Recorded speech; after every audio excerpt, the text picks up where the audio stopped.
ನಿಮ್ಮಲ್ಲಿ ತುಂಬಾ ಜನ ನನಗೆ ಚಾನೆಲ್ನ ಚೆಕ್ ಮಾಡೋಕ್ಕೆ ಲಿಂಕ್ನ ಕಳಿಸ್ತೀರಾ. ಅದನ್ನೆಲ್ಲ ಚೆಕ್ ಮಾಡಿದಾಗ ಅದರಲ್ಲಿ ಒಂದು 30 to 40% ಮಾತ್ರ ಯಾವುದೇ ಪ್ರಾಬ್ಲಮ್ ಇರಲ್ಲ.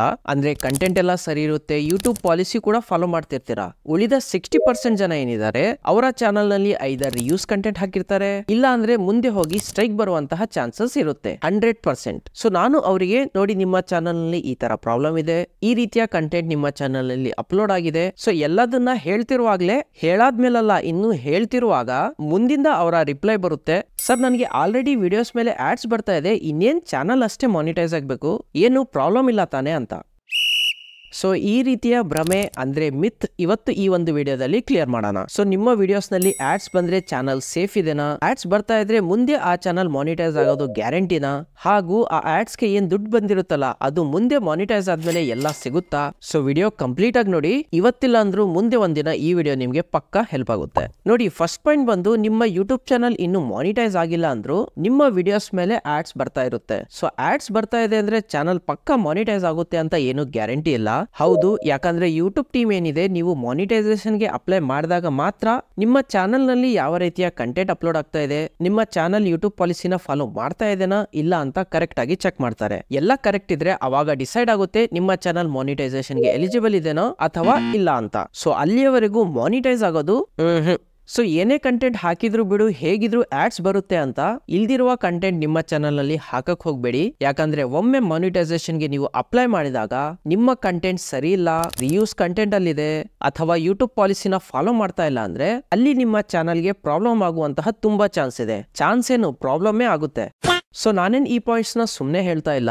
ಇಲ್ಲಿಯವರೆಗೂ ಸುಮಾರು ಒಂದು 100+ ಚಾನಲ್ ನ ನಾನು ಚೆಕ್ ಮಾಡಿದೀನಿ. ಅದನ್ನೆಲ್ಲ ಚೆಕ್ ಮಾಡಿ ಅವರಿಗೆ ಏನ್ ಫೀಡ್ಬ್ಯಾಕ್ ಕೊಟ್ಟಿದ್ದೀನಿ, ಮುಂದೆ ಹೋಗಿ ಮಾನಿಟೈಸೇಷನ್ ಗೆ ಅವರು ಅಪ್ಲೈ ಮಾಡಿದಾಗ ಅವರಿಗೆ ಏನ್ ಪ್ರಾಬ್ಲಮ್ ಬಂತು, ಎಲ್ಲದನ್ನ ತಿಳ್ಕೊಂಡೇ ನಿಮ್ಗೆ ಈ ಪಾಯಿಂಟ್ಸ್ ನ ಹೇಳ್ತಾ ಇರೋದು. ಸೊ ದಟ್ ನಿಮ್ಗೂ ಕೂಡ ಮುಂದೆ ಹೋಗಿ ನಿಮ್ಮ ಚಾನಲ್ ನಲ್ಲಿ ಯಾವುದೇ ಪ್ರಾಬ್ಲಮ್ ಆಗ್ಬಾರ್ದಂತ.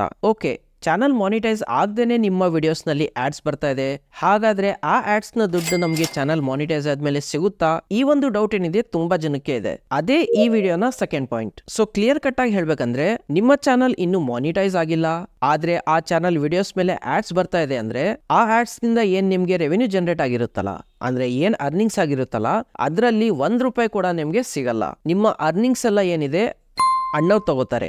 ನಿಮ್ಮ ಅರ್ನಿಂಗ್ಸ್ ಏನಿದೆ ಕೌಂಟ್ ಆಗದೆ ನಿಮ್ಮ ಚಾನಲ್ ಮಾನಿಟೈಸ್ ಆದ್ಮೇಲೆ. ಓಕೆ, ಇನ್ನು ಕ್ಲಿಯರ್ ಆಗಿ ಹೇಳ್ಬೇಕಂದ್ರೆ, ಉದಾಹರಣೆಗೆ ನಿಮ್ಮ ಚಾನಲ್ ಏನಿದೆ 2 ಜುಲೈ 11 ಗಂಟೆಗೆ ಮಾನಿಟೈಸ್ ಆಗಿದೆ ಅಂತ ತಿಳ್ಕೊಳ್ಳಿ. ನಿಮ್ಮ ವಿಡಿಯೋಸ್ ಮೇಲೆ ಆ ಟೈಮ್ ಕಿನ ಮುಂಚೆ ಅಂದ್ರೆ 2 ಜುಲೈ 11 ಗಂಟೆ ಒಳಗಡೆ ನಿಮ್ಮ ವಿಡಿಯೋಸ್ ಮೇಲೆ ಏನೆಲ್ಲ ಆಡ್ಸ್ ಬಂದಿದೆ, ಅದರಿಂದ ಏನ್ ರೆವೆನ್ಯೂ ಜನರೇಟ್ ಆಗಿದೆ ಅಲ್ಲ, ಅದರಲ್ಲಿ ಯಾವುದೇ ದುಡ್ಡು ನಿಮ್ಗೆ ಸಿಗಲ್ಲ.